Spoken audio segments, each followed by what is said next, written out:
Soyons réalistes. Interagir avec les autres n'est pas toujours simple. Il arrive que l'on croise des personnes qui mentent, qui manipulent, ou qui semblent prendre plaisir à compliquer notre vie. À certains moments, on a même l'impression que certaines personnes sont là uniquement pour nous faire trébucher. Et pourtant, selon la sagesse stoïcienne, ces rencontres font partie intégrante de notre expérience de vie. Marc Aurèle, empereur romain et philosophe stoïcien, nous rappelions une chose fondamentale. Notre rôle ici est de travailler avec les autres, de les comprendre, et non de fuir l'humanité sous prétexte qu'elle est imparfaite. Il nous encourageait à rester patients, honnêtes et bienveillants, même face à la trahison, à la méchanceté ou à l'ingratitude. La vraie sagesse, affronter les défis, pas les éviter. Une question se pose alors.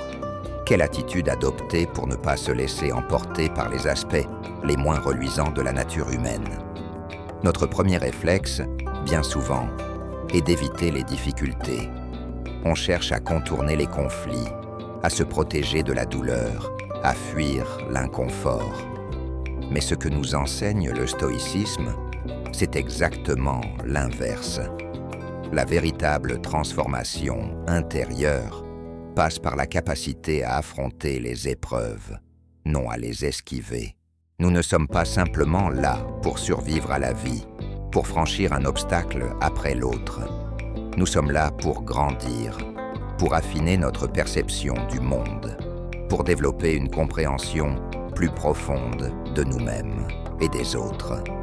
Prenons un exemple que beaucoup reconnaîtront.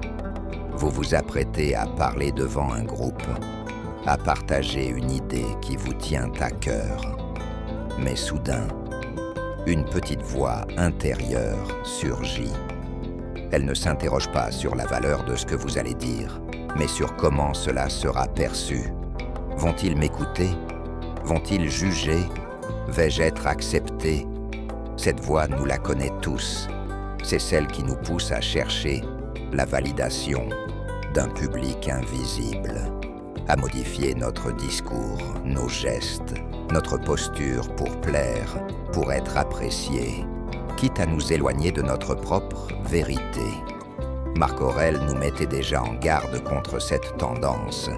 Chercher à plaire à tout le monde, c'est courir sans fin, sans jamais arriver nulle part. Il insistait sur une idée simple mais puissante. Notre bien-être ne peut pas dépendre du regard extérieur. Trop souvent, nous estimons notre valeur à travers les yeux des autres, et non en fonction de notre propre conscience. Changer cette habitude ne se fait pas du jour au lendemain. Cela exige de la patience, du travail, et surtout de la bienveillance envers soi-même. C'est un peu comme s'occuper d'un jardin. Il faut l'arroser, l'entretenir, enlever les mauvaises herbes.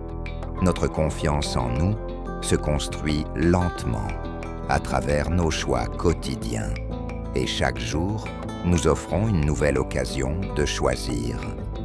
Vais-je vivre pour plaire aux autres ou pour être en accord avec mes principes? C'est cette fidélité à soi-même qui nous ancre, qui nous protège, qui nous rend capables de résister à la pression extérieure sans devenir rigide ou amer. Imaginez que chaque matin, en vous levant, vous entrez dans une immense salle de miroirs. Vous y croisez toutes sortes de visages. Certains vous soutiennent, d'autres vous provoquent, d'autres encore essaient de vous faire douter. Mais le stoïcien ne se laisse pas égarer par ses reflets. Il ne réagit pas instinctivement aux critiques ou aux flatteries.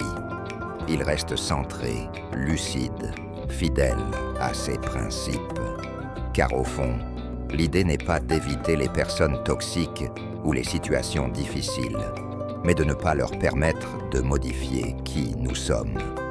Il ne s'agit pas simplement de dire la vérité, mais de vivre avec intégrité, d'être ce phare stable dans la tempête, C'est une question que beaucoup se posent. Pourquoi rester gentil quand le monde semble parfois cruel? Parce que la bonté sincère est rare, et donc précieuse. Elle éclaire, elle réchauffe, elle inspire. Elle ne dépend pas du comportement des autres, mais de notre propre engagement à vivre en cohérence avec nos valeurs. Et oui, cela demande du courage, mais ce courage nous protège. Il nous rend libres. En sélectionnant la bonté, nous affirmons que la méchanceté du monde ne définit pas notre manière d'exister. Dans un monde qui va vite, qui valorise l'immédiateté, être patient est une forme de force. Ce n'est pas de la passivité, c'est une posture de sagesse. Être patient, c'est refuser de réagir à chaud. C'est observer avant de répondre. C'est agir avec discernement. La patience est une forme de pouvoir intérieur. Elle permet de faire les bons choix au bon moment, de laisser le temps révéler les véritables intentions, les vraies natures. Alors, la prochaine fois que vous êtes dans les embouteillages, que quelqu'un vous énerve ou que la journée commence mal, voyez cela comme une opportunité d'entraîner votre patience, de devenir cette présence calme dans le tumulte. Inspirez sans imposer. Soyez un exemple, pas une leçon. Vous n'avez pas besoin de grands discours pour influencer les autres. Un simple geste de gentillesse, une attitude calme, une action juste. Parfois, c'est cela qui touche le plus. Vos actions peuvent encourager d'autres à adopter des comportements plus bienveillants. C'est l'effet domino du stoïcisme vécu. Le monde peut être bruyant, critique, décourageant. Mais vous n'êtes pas obligé d'absorber tout cela. Imaginez un bouclier invisible autour de vous, qui filtre ce que vous laissez entrer dans votre esprit. Ce bouclier, c'est votre maîtrise de vous-même, votre clarté, votre capacité à choisir vos pensées. Comme Marc Aurèle, qui face aux défis de son époque, choisissait de se concentrer sur ce qu'il pouvait contrôler.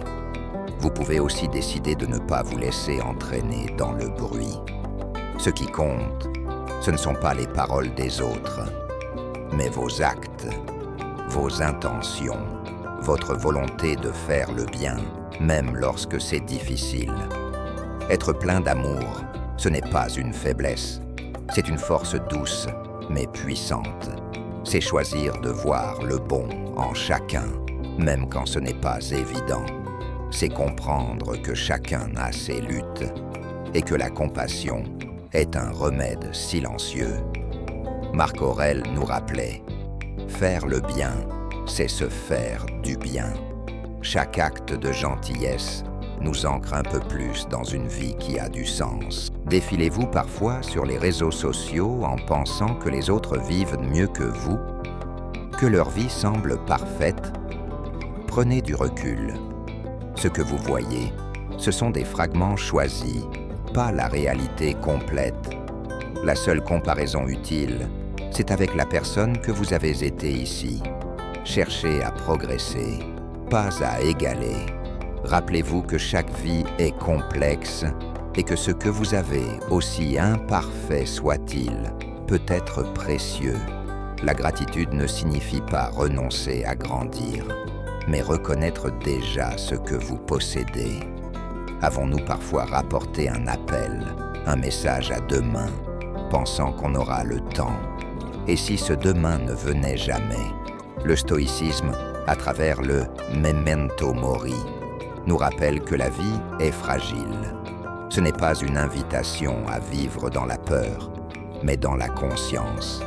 Ne terminez pas vos journées sur une dispute ou un silence. Exprimez votre amour, votre gratitude, votre pardon. Prenez le temps de dire à ceux qui comptent sur ce qu'ils sont importants, car au fond, ce sont ces moments, ces connexions qui donnent à la vie sa véritable richesse. J'ai moi-même longtemps été mon pire juge. Chaque erreur, chaque écart, était pour moi une source de critique intérieure. Un jour, un ami m'a demandé Si j'étais à ta place, que me dirais-tu ? La réponse fut évidente. Je serais doux, compréhensif, encourageant. À partir de ce jour, j'ai décidé de me parler à moi-même comme je parlerais à un ami. Et petit à petit, cela a transformé ma manière de vivre mes erreurs. Elles sont devenues, Joe, des occasions d'apprendre, non des raisons de me condamner. Si vous avez lu jusqu'ici, c'est que vous êtes prêt à entreprendre ce voyage vers plus de paix, de force intérieure, de bienveillance. Laissez ce message en commentaire. Je grandis chaque jour. C'est une phrase simple, mais elle contient une promesse, celle d'avancer avec calme, lucidité et dignité. Merci de faire partie de cette aventure. Ensemble, continuons à cultiver la sagesse, la bonté et la clarté dans un monde qui en a tant besoin. Si les conseils intemporels de Marc Aurèle, l'empereur philosophe, vous apportent une approche essentielle pour mieux gérer les situations de mépris et construire des relations plus harmonieuses. Si tu as aimé, n'hésite pas à liker, commenter et partager à vos amis pour une vie plus harmonieuse.